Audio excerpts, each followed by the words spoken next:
Hi friends, the time has arrived where we dive into the newly released NATASHA DENONA Golden Palette, the Golden collection that I spoke about in this video once I heard that it was on its way. It was leaked by the brand.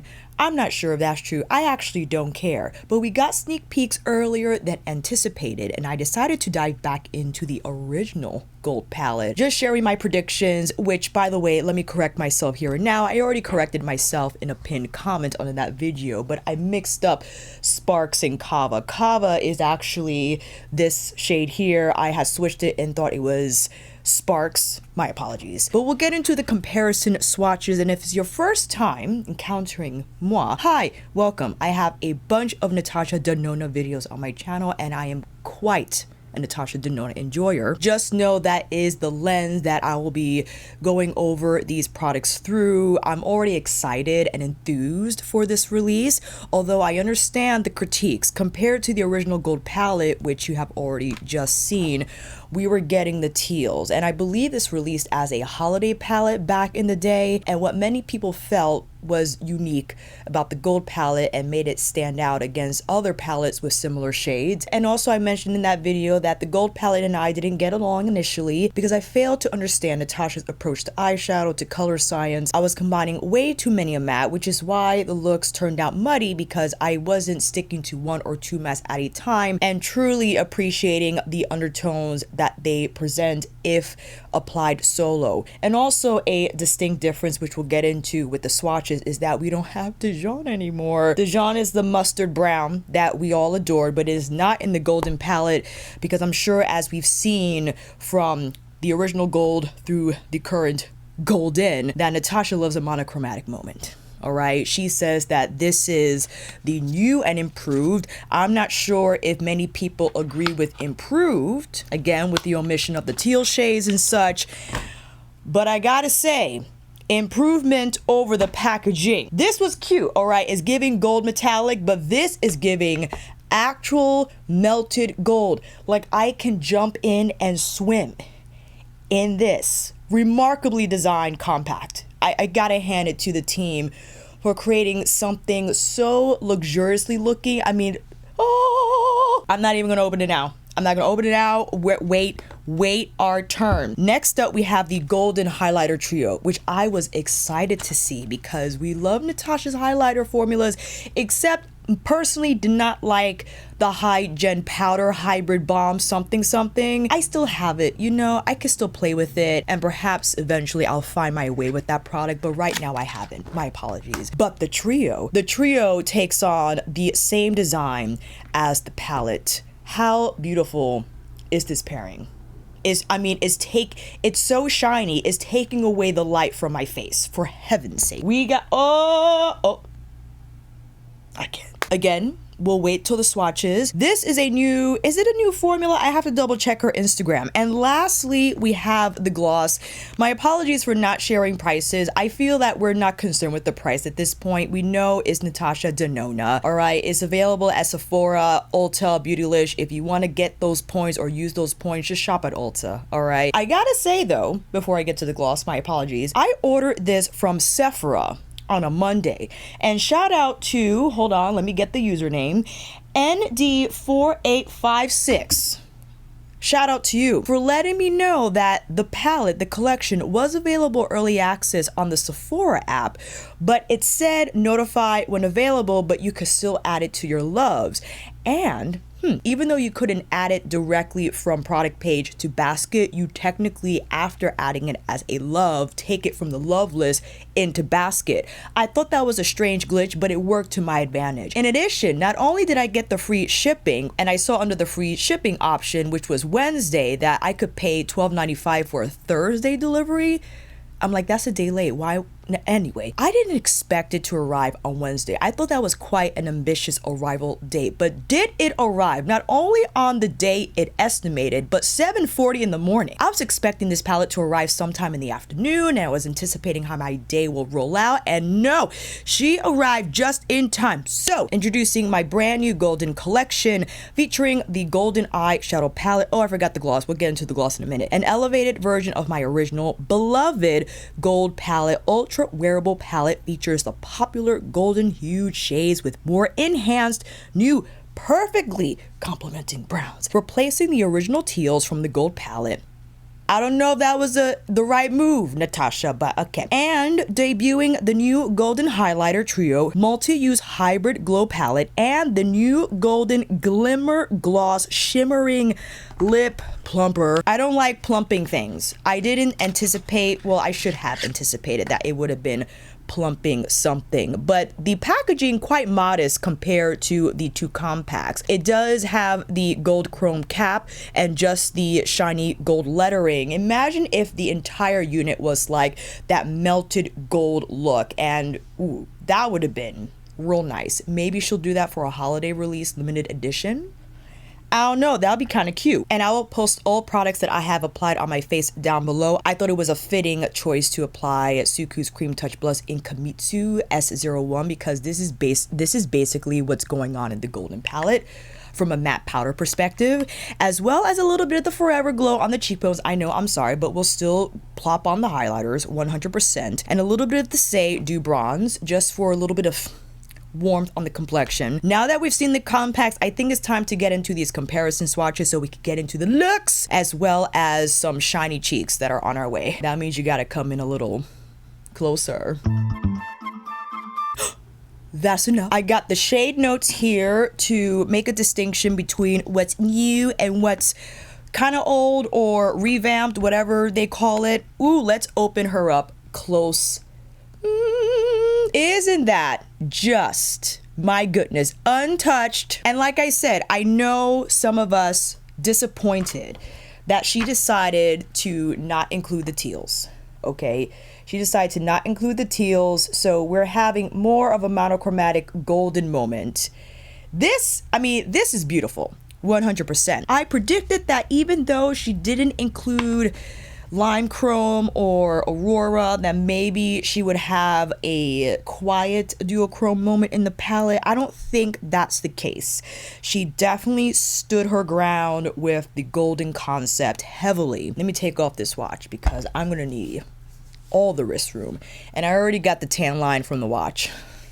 Lico is new matte cream powder off-white. That has pretty nice coverage already, and I can imagine will be nicely placed on the inner corner or even on the lid to create that contrast of brightness but matte finish. Nubia new sparkling foiled gold new champagne. I forget if the sparkling foiled was debuted in Yucca. Oh, but isn't that gorgeous? Smooth, shiny. I feel there's a little bit of silver in there. My gosh, off to a good start. What did I expect? Pana is new matte cream powder beige. Another cream to powder or powder to cream, cream to powder. Ah, that's basically my skin tone but not tanned-ish, but beige. Now we've arrived. Aria existing already in the original gold. Matte medium light dusty sand. And from the original, let's see how it looks. I think they're pretty much the same. This has a lot more body, I think because the pans are bigger and I just get a better swirl, but I think they're pretty much the same color. Yeah, especially from here. Fizzy new sparkling wet effect gold, which debuted the formula from I Need a Nude. Oh my goodness. Fizzy's gonna feel a little drier because of the sparkling wet effect in that it just has more of that dazzling shine on the finish, and it is just gorgeous. Varis we have in the original, and this is a metallic medium antique brass. This is the new Varis, which I think consistent here's from the original gold palette. 100%. They both feel smooth. Natasha's metallic formula is to be rivaled. It's just full-bodied, saturated, and you see that? You see that? Aura, new metallic golden ivory. I think we have, oh, that's nice. Do we have Aura in the original? Let me see here. Let me double check. We have Aurum. We have Aurum. And we had Aurora, okay. Teak originally found in gold. Matte medium dusty caramel. And from the original, pretty much the same. Kava, this is the one I switched. already existing sparkling champagne gold. Ooh, this is from the new gold. Oh my goodness. I gotta back it up because the shine is just crazy so you can see the actual color. And here is the original Kava. They feel similar. Let's see here. They both have like that dry consistency again to create that really nice reflectivity. I think they're the same. Sandstone, also found in the original gold, matte medium ochre. And from the original, ooh, does the new one have a little more like warmth to it? Or I should say the new one has a little more warmth to it here, but the original, are they the same? It's so hard to tell. I think they're the same. Ooh, we gotta switch to the other arm, no problem. We're moving on to Aurum. Aurum here, also found in the original, but first we have the new Aurum. Oh, that is smooth. A metallic muted gold. Aurum from the original, the new is giving a little more, for sure. And I can even swatch another swipe just so you can see. The new Aurum is more muted, whereas the original has a little more yellow in it and is not as shiny. The new Log, a matte dark brown. Log from the original, same. And also the consistency is the same. Smooth to the touch, just silky creamy. New Oro, a metallic warm gold. Oh, that's flashy. That's flashy. Original Oro, these are quite similar actually, I have to say. They're quite similar in finish as well as in color. Now Flesh, although labeled as new, not a new color within the NATASHA DENONA brand. Flesh actually exists in the Star palette, which I'm waiting for a MIDI format, but I don't think we're gonna get it. Flesh is a matte, light, warm nude, and I have the original Star palette here. If you wanted to see how that compares, we have Flesh here on this column. Here is the original Flesh. Does the new one have like a little more peach in there? Perhaps. And lastly, we have Alchemist, also found in the original gold, but here is the new golden Alchemist and original. They're similar, but I think the new one has a little more like body to it. Maybe it's hard to tell. I think they're the same color. Yeah. The only distinct difference I found was between, I believe it was Aurum, in my opinion. But here is a new golden. All right, with the comparison swatches from the original gold, and you could basically see that this is what we're dealing with in terms of color story, right? It's golden with the warm browns, the sands and the tans, a little bit of that bronze and brass, beautiful sparkle. I'm happy that she brought in the sparkling foiled as well as the wet effect. It looks like we have one sparkling foiled, one sparkling wet effect, or two sparkling foiled. She just calls Kava sparkling champagne, whereas she calls Nubia sparkling foiled. I'm not sure if that indicates that they're actually different formulas, or maybe she just, whatever. Let's go into the trio. The trio, let me pull up. Perhaps there is more specifications in regards to the formula. I think she had said this is a new... Is this a new formula? Let me see. I actually don't know. I apologize. Multi-use hybrid glow, golden highlighter trio made in Italy, as well as the palette, I'm sure. Is the gloss also made in yes, it is. Italy made a gloss. We got three here. Oh gosh. Man down. This is a better angle for it anyway. You can see the pans mimic that of sand. I think it a fitting design choice, but man, is this palette delicate. Maybe got knocked around in the Sephora package. But let's get on with the swatches. First, wait a minute. That is smooth. This is Pearl. Okay. Wow. That's a lot better than the Hy-Glam. The Hy-Gen Bomb. Sun Glow, which is probably going to be kind of my highlight shade. I could also use Pearl. My goodness. The consistency of this is crazy. It's like feeling liquid in a pan. And my apologies for not bringing... I'm just being ultra careful. But It is silky smooth. The texture is outrageous. And lastly, we have bronze, the one pan that decided to stay intact. Bronze. Woo-wee. That's pretty.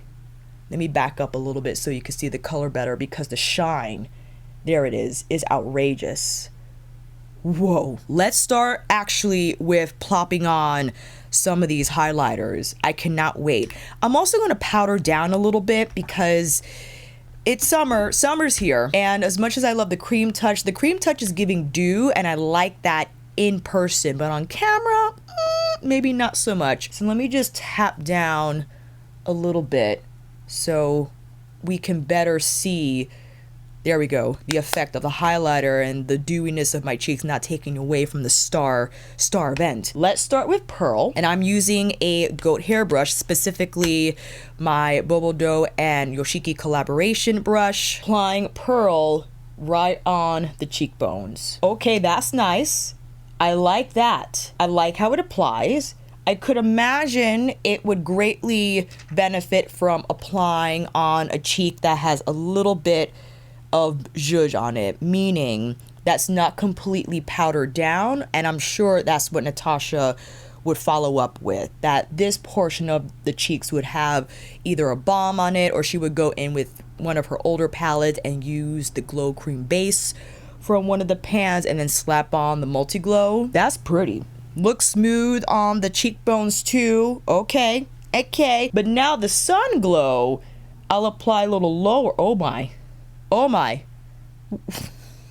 This is a lot of highlight, but I definitely could get away with sun glow on my cheekbones as well, because as I turn forward, there's not a distinct shadow here, although I wouldn't wear it on this portion of my cheek because it's giving a lot. Let me buff that out so we could smooth the complexion a little bit. There we go. Okay. But this is what I'm going to do with the bronze.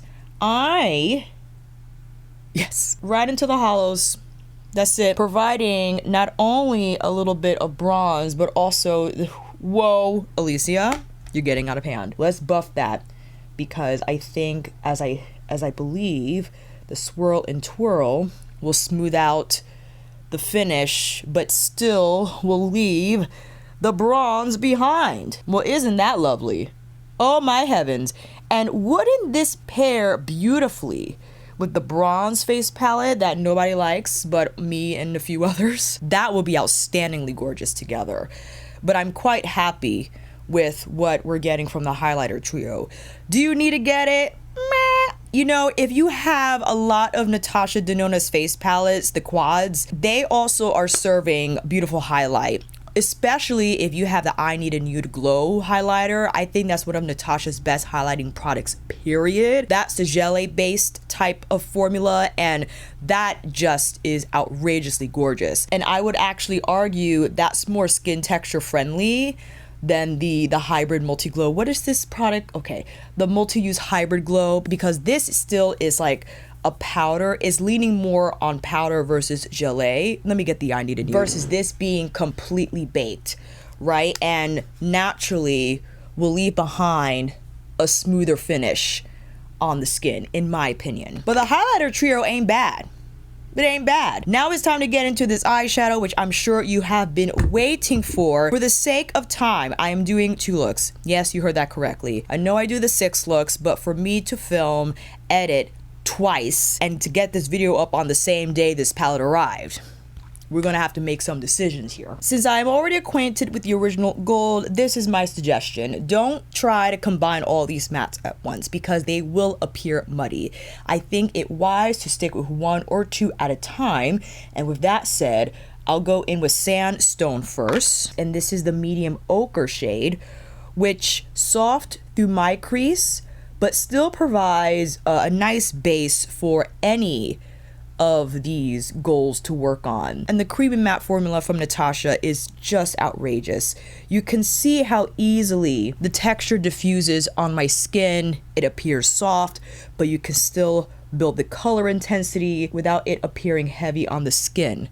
Ooh, that's gorgeous. And now we'll go in with Aria. Let's do Aria.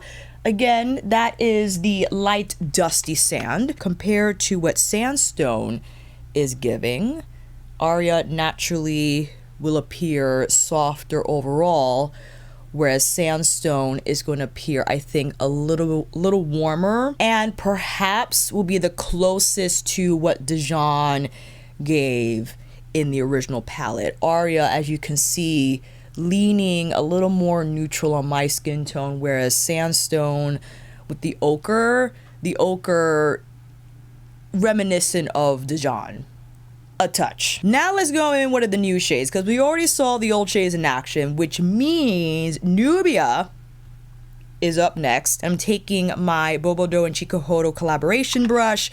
This is a dense pick me up right now. Wiggle, wiggle, wiggle. And applying that all over the lid. Okay, so here's the thing. Because this is a drier formula, I think it would be advantageous to use your finger, which I will do.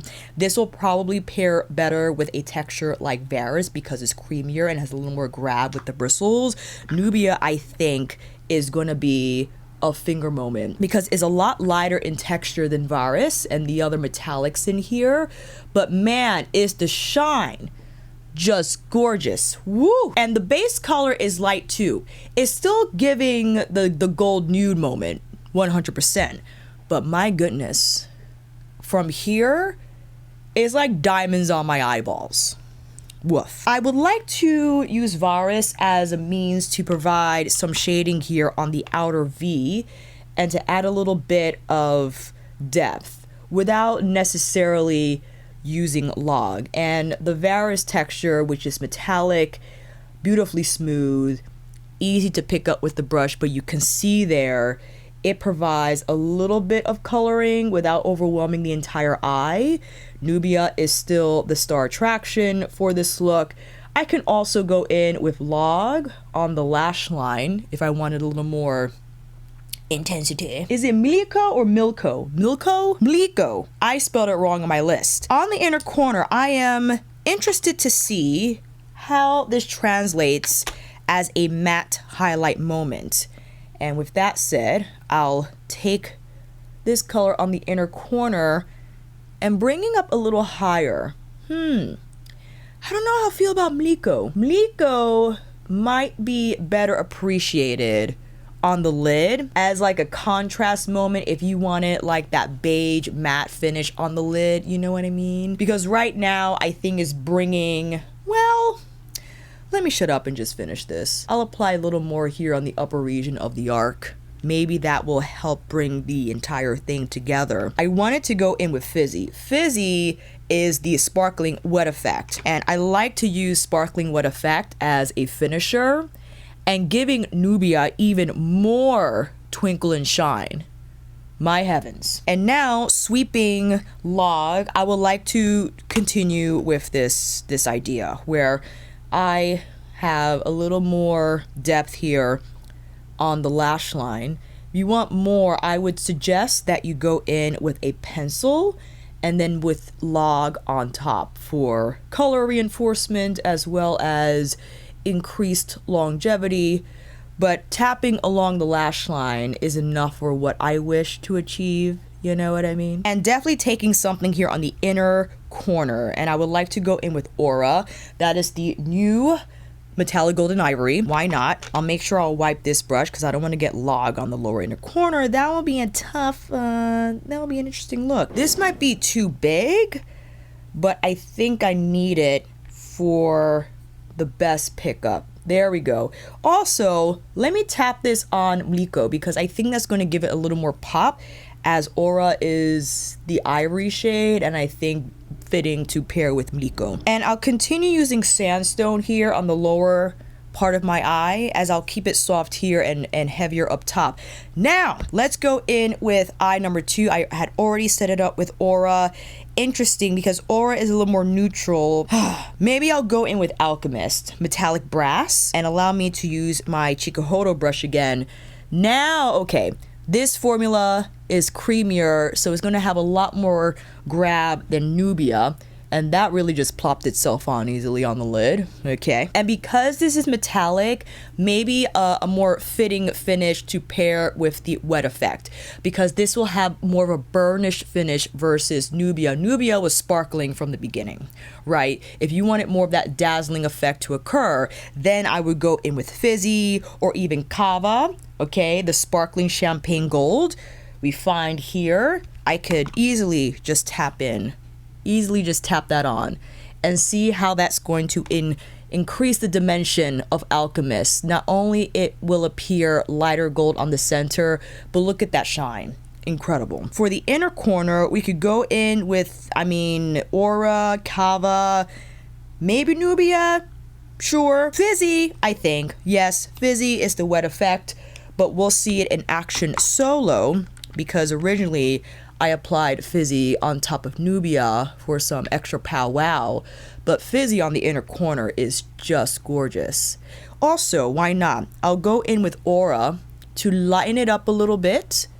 Yes, tappity tap. Varus on the lower lash line. I adore this color. You can't go wrong with a brassy, antique, bronzy something, okay? This is just a beautiful color and also a lovely texture to work with. I want to introduce a little bit of log into the mix. On the first eye, we applied it in the form of a liner, but now I would like to just plop more here on the outer lid to create that smoked out effect. And something I discovered or rediscovered with Natasha's creamy matte formula is how it is just remarkably easy to tap, and that's all you need to do. There's no need to over manipulate the shadow whatsoever, but it could be largely due to the genius that is this brush. It is White Canadian Squirrel, or is it Red Canadian?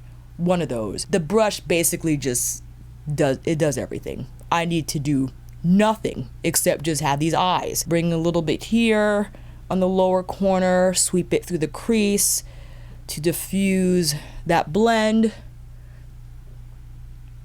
All right, now we gotta put on the gloss. We gotta put on the gloss. If you're wondering what I have on these lips, I have Kimitsu on the lip, but I also have the Esum Dual Lip Liner in #1. And here we go. Look at the shines. Okay, we got a lot of pearl in here. This is the doe foot, slanted, so that's easy to apply. Oh, that's shiny. And yes, I could already feel the plump. The plump is happening. But that's shiny. I detect like a sweet taste to it. My lips feel plumpy. They're plumping. All right. Lashes time, and I'll be right back. Here are the final looks, and of course you saw the comparison swatches earlier in the video. All in all, as much as I love Natasha Denona, I think we can all agree that despite how beautifully obvious these looks are, she has beautiful moments in her collection. Yucca, I Need a Nude, My Personal Bronze. I mean, the bronze palette is still one of my all-time favorites.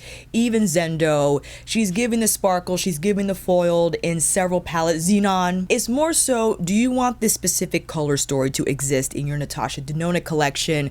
If you have the original gold, you can create these looks, and you have the teals, you know what I mean? I would argue if you decide to get golden and you have the other palettes that you could pull some teal moments out of those, sure, they're not going to be exactly the same, but if you wanted to mix it up, know that Natasha Denona palettes are magnetic, as indicated by the holes here on the back, so you could do swappity swaps. Just make sure you remember those swaps, and not like me that I forgot to do a swap and failed to note that when I was doing the swatches in the other video. It's gorgeous. What can I say? It's monochromatically deliciously perfect in terms of the gold concept. And again, I can't speak more about the design of this palette. It's pretty much I think people are gonna be more excited about the look of the palette, and they'll also be excited about what's inside for sure. And using it, I think it's definitely is beautiful in person. I think it's more beautiful in person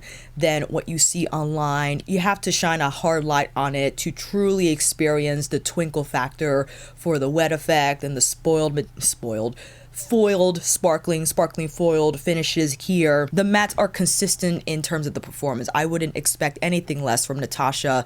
She has been known to produce some of the best performing mattes, in addition to Viseart, of course. But that creamy, just silky texture when you blend on the eyes is unparalleled, and to this day still nails it. That exists in the palette, and I love my looks. I love them, right? I think if you're looking to budget, however, because this is the summertime, it definitely will go on sale in November when the holiday buying frenzy begins. Well, it really begins in October nowadays. You could save for it for sure. I think if you love it but you still want to buy it, maybe not buy it right away, kind of wait on it, maybe see more reviews on, because I know I'm not everyone's skin tone. Maybe you'll see other reviewers with similar skin tone to yours and that will change your opinion about it. But I was happy to buy it right away because I was interested in how it would compare to the original gold. Do I like this better than the original? I love the monochromatic approach. I do, but I understand how the original gold is more interesting because of the inclusion of the teals and the duochromes. These two here are absolutely gorgeous and speaks to the other element of gold as a metal, where it has that, depending on, I guess, if gold, does gold even rust? Pure gold doesn't rust because it's a noble metal that's not very reactive and doesn't easily react with air or moisture. However, most gold items aren't 100% pure. The type and amount of other metals used to alloy gold with can affect how resistant it is to corrosion and tarnish. Interesting. So I'm not sure where Natasha got the original concept to include the teals with the first gold, but I don't know. And the trio is beautiful as you see, but if you have the bronze palette, the quad, not the tan, bronze, and glow, but the one that released with the bronze palette midi, and the I Need a Nude, you can definitely have a similar bronze moment like what's presented here. But listen, I get it. If you want to feel what these textures are like, because they are outrageous and unlike anything I have in my collection, by all means, maybe wait until the winter season to buy it, because I'm sure that's going to go on sale too. Maybe it'll go on sale earlier than that. And the gloss, I would not buy because I'm personally not a fan of the plump feel. I like the sparkles, but something I don't think I'll reach for as often, but I bought it anyway. That's what happens. Let me know down below what you think in the comments, and I'll be back on here with more looks using the golden palette. And with that said, that is a wrap. Thank you all so much for watching. I hope this video helped. And if you like this video, please give it a thumbs up or maybe consider subscribing to my channel. And I'll see you on here again with another Natasha Denona moment and more looks to pair with this video. Take care, and I will see you again soon.